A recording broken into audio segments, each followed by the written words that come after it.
So how are you all doing tonight? Good! Yeah, oh good, better than me then. Yeah, I'm feeling a little bit nervous tonight, to be honest, because I promised my friends that I would buy them drinks if I turned out to be shit, and I'm not made of money. So, did you see about a week ago, there was an earthquake that struck Mexico, very dangerous one actually, and President Donald Trump responded by sending his condolences to all the people that were affected. Now I have a sneaking suspicion that he was secretly thinking to himself, fucking jackpot, now I know how strong the war needs to be.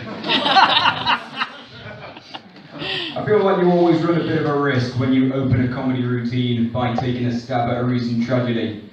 And judging by the reaction just there, the rest of the routine should be plain sailing.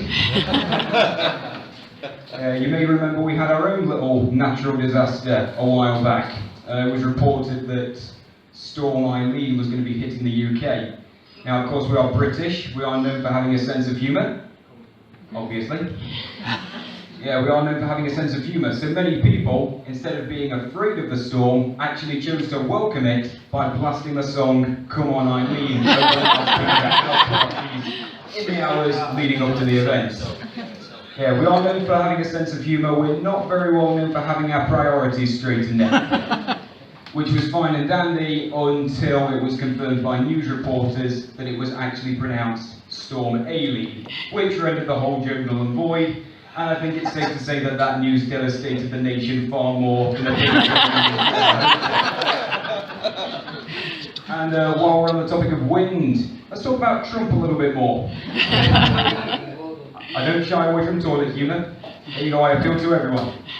Right, so, it does worry me a little bit, Donald Trump does, especially with his recent tensions with Kim Jong-un, the leader of North Korea. Basically, we have a psychopath in North Korea launching missiles all over the place. We have another psychopath in the White House threatening him with military action, which leads to more missiles, leads to more military action threats. It all just goes back and forth.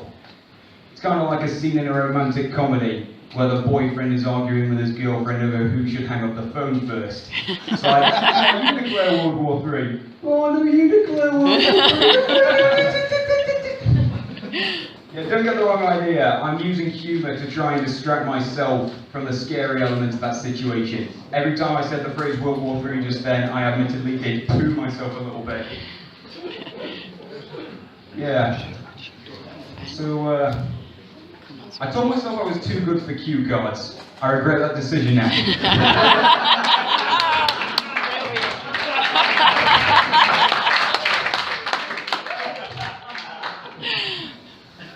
So I think it's actually quite appropriate that the subject of romance should come to mind when thinking of Kim Jong-un and Donald Trump, because they do look a bit like dating app rejects that you would find on Tinder or Plenty of Fish.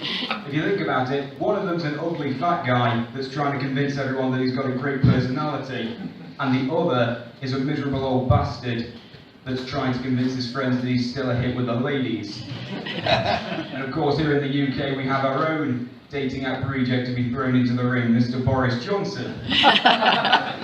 He's that third kind of dating app reject. He tries to win people over by promising them wonderful things without ever having the intention of actually delivering on them. So, with that said, I think he would still make a better candidate for a potential boyfriend than me. It pains me to say it, but I myself have never had a serious relationship. Oh. Wow, sympathy. I mentioned this to my friends earlier tonight. They didn't give a shit. Big improvement. Thank you, everyone. Yeah, the biggest problem with relationships is that in order to start one, they do rely very heavily on physical attraction in the early stages. You do need to be quite good looking to kick one off. And I think my parents were a bit neglectful in that department. I look like Stephen Merchant spent the night in a skip. I got invited to a wedding a couple of months ago. The priest tried to give me an exorcism. Back onto the subject of Boris Johnson though. I have a theory about him. I reckon that someday he's going to step out to the House of Commons, walk up to a podium, and reveal that he is the main character in the next Sacha Baron Cohen movie.